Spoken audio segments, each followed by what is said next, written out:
Hello everyone, welcome to study time with new informative video. Uttar Pradesh Vidhan Parishad समीक्षाधिकारी, सहायक समीक्षाधिकारी, APS reporter, अनुसेवक, इन सभी की जो भर्ती निकली थी, प्री का रिजल्ट आ चुका है। बहुत से बच्चे इसमें क्वालिफाई कर गए हैं। तो अब जो क्वालिफाई कर गए हैं उनके बहुत से क्वेश्चन आ रहे हैं लगातार कि सर जो आपने चीज़ें बताई थी पिछली वीडियो में कि इसका जो हार्ड कॉपी होगा फॉर्म का, मेंस का फॉर्म भरने के बाद वो स्पीड पोस्ट से सेंड करना है, ये सारी चीज़ें बताई गई हैं। तो अब उसमें बच्चे लगातार क्वेश्चन कर रहे हैं कि सर इसमें हार्ड कॉपी जो भेजनी है वो क्या क्या सेंड करना है और सेंड करने की जो लास्ट डेट है, अंतिम तिथि है, वो क्या है। तो देखिए, सबसे पहले मैं आपको इनकी जो सारी डिटेल है वो यहाँ पर बता देता हूँ, आपके जो कन्फ्यूज़न है। तो सबसे पहले अगर बात करें कि इसकी अंतिम तिथि कब है, स्पीड पोस्ट से जो हमें सेंड करना है मेंस का फॉर्म और अपने सारे डॉक्यूमेंट्स, तो इसकी अंतिम तिथि आखिर है तो कब है। तो देखिए, अंतिम तिथि फॉर्म भरने की जो है वो 21 दिसंबर है, आप सभी को अच्छे से पता है।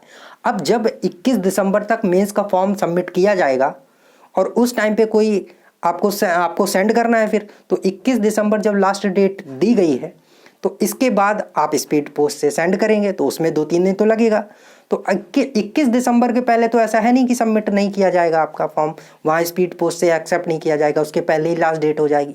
तो 21 के पहले तो लास्ट डेट नहीं होगी, उसके बाद ही होगी। तो अगर एग्जैक्ट लास्ट डेट की बात करें तो विधान परिषद ने कोई एग्जैक्ट डेट नहीं बताई है कि 25 दिसंबर 30 दिसंबर क्या है, ऐसी कोई डेट नहीं बताई है कि इस दिन तक आपका स्पीड पोस्ट से आ जाना चाहिए, ऐसा कुछ भी नहीं बताया। तो आपको जो मेरी सलाह है वो यही है कि आप लास्ट डेट का इंतज़ार ना करें, आप अभी मेंस का फॉर्म जल्दी से जल्दी 2-4 दिन में भर दें और अपने सारे डॉक्यूमेंट्स, अभी आगे मैं बताने वाला हूँ कि क्या क्या सेंड करना है, तो वो सारे डॉक्यूमेंट्स आपको लिफाफे में बंद करने हैं, उसका एड्रेस डालना है विधान परिषद का और पिन कोड से स्पीड पोस्ट के माध्यम से पिन कोड डालिए, स्पीड पोस्ट के माध्यम से सेंड कर दीजिए। 40 या 41 रुपये के समथिंग लगता है स्पीड पोस्ट से, तो सेंड कर दीजिए। इतनी बात तो आज समझ गए होंगे कि अंतिम तिथि का इंतजार आपको नहीं करना है और विधान परिषद के द्वारा बताई भी नहीं गई है कि ये अंतिम तिथि है। अंतिम तिथि सिर्फ फॉर्म भरने की है। तो 21 दिसंबर जब फॉर्म भरने की है तो उसके 2-4 दिन मान ही सकते हैं, लेकिन आपको उसका इंतजार करना ही नहीं है ना। ऐसा तो है नहीं कि आप इंतजार करें और वो आपका इंतजार कर रहे हो, वहाँ वो आपका इंतजार बिल्कुल नहीं करेंगे। तो आपको पहले ही सारी चीज़ें कर लेनी है। 2-3 दिन में फॉर्म भरिए, स्पीड पोस्ट से अपने सारे डॉक्यूमेंट्स का हार्ड कॉपी वो करिए और सेंड कर दीजिए। अब बात करते हैं डॉक्यूमेंट्स की। तो देखिए, आपने आरओ, एआरओ या जिस भी के लिए एपीएस या जिसके लिए भी फॉर्म फिल किया है मेंस का, जिसमें भी आवेदन किया था, तो बच्चे पूछ रहे थे कि क्या क्या सेंड करना है। तो देखिए, आपको अपना जो हाई स्कूल का है मार्कशीट, उसका सर्टिफिकेट, इंटर का मार्कशीट सर्टिफिकेट, आपको अपना जो मेंस बोल रहा हूँ सॉरी, मेंस का फॉर्म तो फिल जो किया है उसका जो रिसीट मिलेगा वो भी, और हो सके तो प्री का आपके पास हो तो वो भी सेंड कर दें, है ना।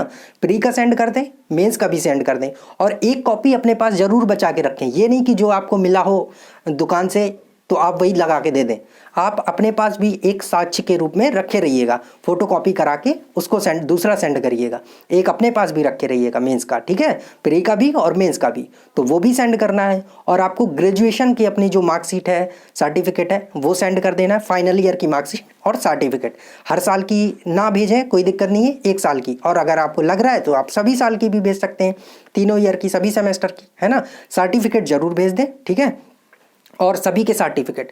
अब ये तो केवल आरओ में मांगा गया था, इसके साथ आपको अपना आधार कार्ड भी सेंड कर देना है, 2 फोटो भी डाल दीजिएगा उसमें, है ना। ऐसी कोई दिक्कत तो है नहीं है, आपकी बढ़िया सी प्यारी सी तो एकदम स्माइल करती हुई शक्ल है ना, तो ब्यूटीफुल एकदम अपनी फ़ोटो खींच के, है ना, स्माइली सी स्माइल करते हुए एकदम चकाचक, है ना, फ़ोटो एकदम लगा देनी, 2-3 फ़ोटो डाल दीजिएगा।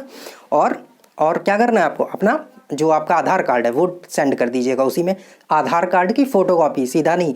एक बच्चे का क्वेश्चन क्या था कि सर ये हार्ड कॉपी, मतलब उसको लग रहा था कि सीधे ओरिजिनल भेजने। तो बच्चों ये गलती मत कर देना कोई भी कि ओरिजिनल सेंड कर दें, ओरिजिनल नहीं सेंड करने, हार्ड कॉपी मतलब फ़ोटोकॉपी होता है, ठीक है। कई बच्चे मुझे मैसेज किए कि सर क्या करना है और ये क्या सीधे डॉक्यूमेंट्स भेजने हैं, तो सीधे डॉक्यूमेंट्स नहीं भेजने हैं, मतलब ओरिजिनल नहीं भेजने, फ़ोटो कॉपी करा के भेजनी, ठीक है। तो इस बात का खास ध्यान रखिएगा, ये उन बच्चों के लिए जो कमेंट करके पूछ रहे थे, ठीक है, ध्यान दे दीजिएगा इस बात का। तो ये तो आरओ के लिए था। अब एआरओ के लिए आपसे क्या मांगा है, ओ लेवल या उसके इक्विवेलेंट, तो उसके इक्विवेलेंट आपके पास जो है ओ लेवल है वो सेंड कर दीजिए, और कुछ एपीएस में क्या मांगा था आपसे, एपीएस में आपको वो चाहिए था, तो आपके पास वो सर्टिफिकेट हो उसका या ना हो शॉर्ट हैंड का, है ना। सर्टिफिकेट है तो अच्छी बात है, लगा दीजिए, नहीं है तो कोई दिक्कत नहीं है। तो ये सारी चीज़ें हैं। और आपसे अगर जिसमें और भी कुछ योग्यता मांगी गई थी तो वो सर्टिफिकेट, आय, जाति, निवास, ये सब भी लगाना है आपको। आप सोचे ये नहीं लगाना है, अगर आपने अपना कहीं से आरक्षण लिया है तो आपको अपनी जाति लगानी होगी, है ना, आय लगानी होगी। ओबीसी के लिए आपको पता है लगता है, तो ये सारी चीज़ें आपको लगानी है, निवास भी लगा देना है, तो ये सारी चीज़ें लगानी है। इससे अलावा मुझे नहीं लगता है कि कुछ और सेंड करने की ज़रूरत है। तो इतने ही है, आपकी जो मार्कशीट है, सर्टिफिकेट है, आपका ओ लेवल का सर्टिफिकेट है, शॉर्ट हैंड का है तो अच्छी बात है, नहीं है तो कोई बात नहीं है, ठीक है। अगर है तो बिल्कुल निश्चित तौर पे लगा दीजिएगा। और इसके बाद आय, जाति, निवास, आधार कार्ड, 2 फोटो, यही सारी चीज़ें सेंड करनी है। मेंस का फॉर्म बिल्कुल रख दीजिएगा, वो मत भूल जाइएगा, ठीक है। मेंस का फॉर्म का जो प्रिंट निकले, दोनों प्रिंट आप अपने अच्छे से सेंड कर दीजिए। अब बात आती है, आगे बच्चे पूछ रहे थे कि एक कन्फ्यूज़न था कि किसी ने 2 में फॉर्म फिल किया है, किसी ने 3 में फिल किया है, तीनों में क्वालिफाई कर गए। तो आपने मेंस का जो फॉर्म भरा है, तीनों अलग अलग भरा हुआ है। तो बच्चे पूछ रहे थे कि सर एक ही लिफाफे में भर के भेज दें कि अलग अलग, या जो हार्ड कॉपी सब भेज रहे हैं एक ही के साथ सब भेज दें कि सबकी अलग अलग। तो देखिए, सबका अलग अलग आपको ये बनाना है, जो कॉपी बना रहे हैं हार्ड कॉपी, सबका अलग अलग बनाना है। अगर आपने आरओ के लिए भरा था तो उसके लिए अलग बनाइए, एआरओ के लिए था तो उसके लिए अलग बनाइए हार्ड कॉपी, सारी प्रतियाँ, सभी सर्टिफिकेट और सारी चीज़ अलग अलग। और एपीएस के लिए भरना था तो उसके लिए अलग बनाइए, और सभी को अलग अलग लिफाफे में करिए, समझ गए। अलग अलग लिफाफे में करेंगे तो ज़्यादा अच्छा होगा, ठीक है। फिर सभी को एक लिफाफे में डाल के सेंड कर दें तो बात अलग है, कोई दिक्कत नहीं है, ठीक है। लेकिन बाकी सारी चीज़ें अलग अलग होनी चाहिए, ये नहीं कि आरओ, एआरओ, एपीएस सबको एक ही में घुसेड़ दिए और चलन दो, है ना, ऐसा नहीं चलेगा, समझ गए। तो यही सारी चीज़ें थी। अब इसके अलावा आपकी कोई क्वेरी है, कोई कन्फ्यूज़न है, अंतिम तिथि क्या थी, वो सब चीज़ें मैंने यहाँ बता दी हैं। इसके अलावा क्या क्या भेजना है आपको, सारी चीज़ें बता दी हैं। अभी भी आपकी कोई क्वेरी है, कोई क्वेश्चन है तो आप कमेंट सेक्शन में पूछ सकते हैं। सो थैंक यू, मिलते हैं नई इन्फॉर्मेटिव वीडियो के साथ। और अगर अभी भी कोई ऐसा आपको लगता है कि सर ये चीज़ क्या करनी है, वो करनी है, ये नहीं करना है, तो आप कमेंट सेक्शन में ज़रूर पूछ लीजिएगा। So thank you. और अगर आप इस चैनल पर नए हैं तो चैनल को सब्सक्राइब ज़रूर कर लें। Thank you.